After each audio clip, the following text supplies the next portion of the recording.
Bapak dan Ibu sekalian, data yang saya kemukakan sebelumnya itu menggambarkan data berasal dari survei. Jadi kita dapat memahami behavior konsumen dengan menggunakan metode survei. Yang sekarang menarik, BPS mengeluarkan data bagaimana perilaku konsumen ditangkap atau dicatat dengan menggunakan big data. Mereka menyebutnya laporan ini adalah tinjauan big data terhadap dampak COVID-19. Nah, silakan di-download buku laporan BPS tersebut.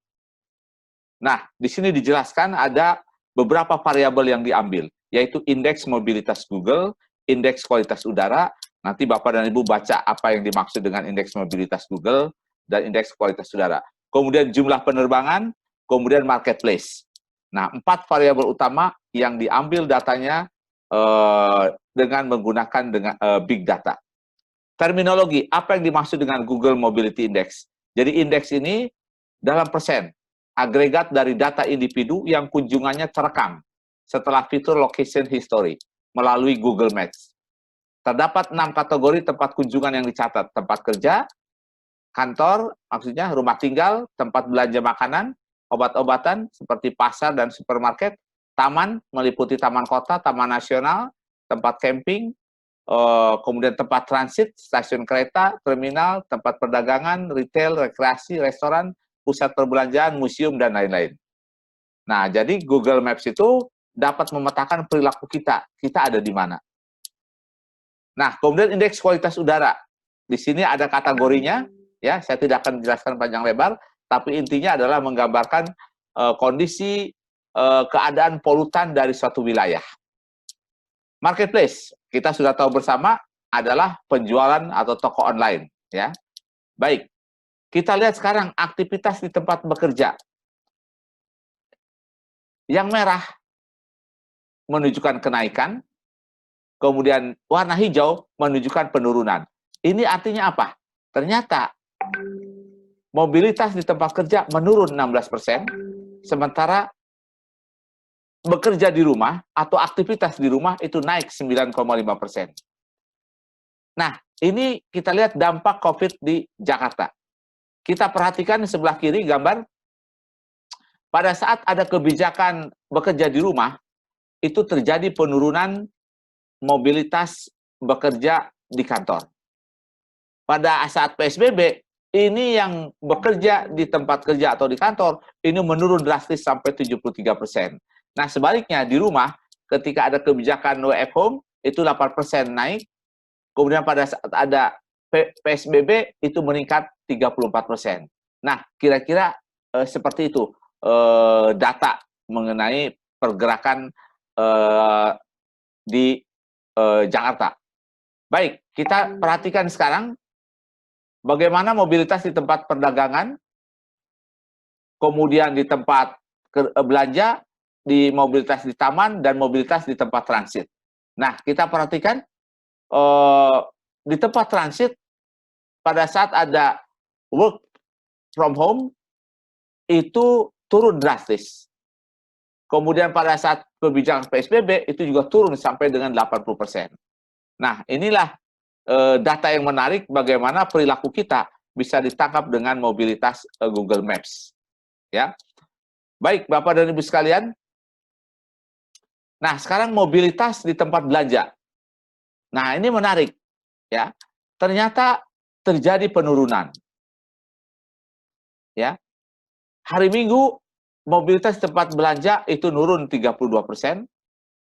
Nah, kemudian di sini juga dipetakan mobilitas belanja pada Senin, Selasa, Rabu, Kamis, Jumat, Sabtu, dan Minggu.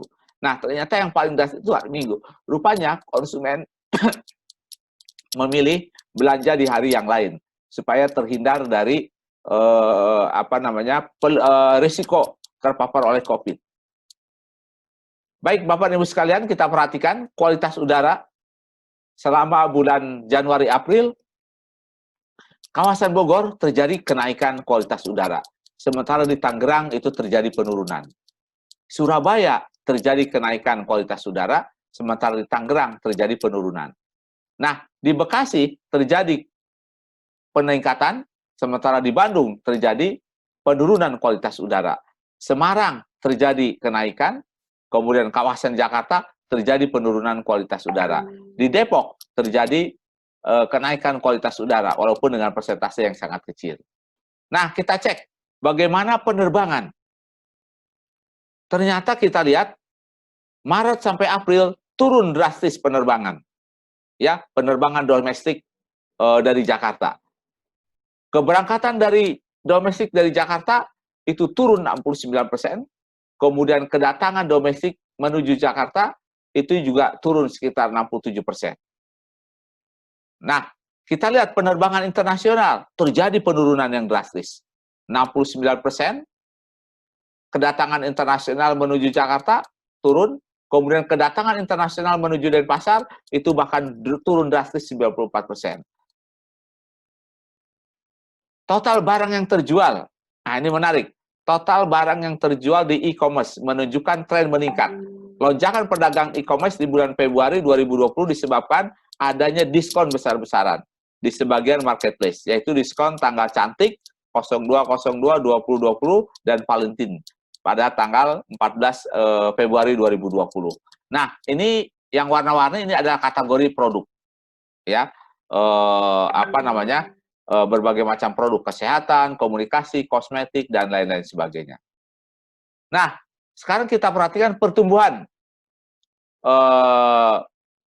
marketplace di sebagian marketplace. Nah, kita lihat bulan apa saja, ya. Ini bulan Maret, Februari, Maret, April. Kemudian kategori produknya kesehatan, komunikasi, kosmetik, makanan, minuman, olahraga, perlengkapan rumah tangga, perlengkapan pendidikan, sandang, dan total. Jadi ini dibandingkan relatif terhadap penjualan bulan Januari. Penjualan kosmetik dan perlengkapan rumah tangga terus mengalami peningkatan selama 3 bulan terakhir dibandingkan dengan Januari. Nah, ini menunjukkan bahwa karena sebagian besar orang tinggal di rumah. Apa yang terjadi pada masa COVID-19, penjualan online? Pada bulan Maret itu naik 300% dibandingkan dengan Januari. Nah, ternyata peningkatan tertinggi ada pada makanan dan minuman dibandingkan dengan penjualan Januari. Yang terendah adalah kenaikan olahraga dan sport, tapi tetap terjadi kenaikan dari Maret dibandingkan dengan Januari. Nah, demikian juga pada bulan April itu terjadi kenaikan yang hampir 500% dibandingkan dengan Januari. Nah, tertinggi pada makanan dan minuman. Nah, pada bulan April ini orang semakin banyak tinggal di rumah, maka konsumen tidak lagi makan di luar rumah atau pergi ke restoran. Ini kenaikannya bahkan sampai 11 kali lipat dibandingkan dengan bulan April. Demikian juga olahraga, peralatan olahraga menaik sampai dengan 200%. Nah, harga produk kesehatan, ini yang menarik kalau kita lihat, terjadi lonjakan harga varian termometer 15 kali lipat pada bulan April dibandingkan dengan pada bulan Maret. Nah, ini karena banyak berbagai macam lembaga dan organisasi menggunakan termometer untuk mengukur suhu tubuh manusia yang lalu lalang. Nah, demikianlah sedikit mengenai bagaimana perilaku itu dapat dipetakan, dapat dilihat dengan menggunakan big data. Bagaimana Google membantu kita melihat pergerakan itu.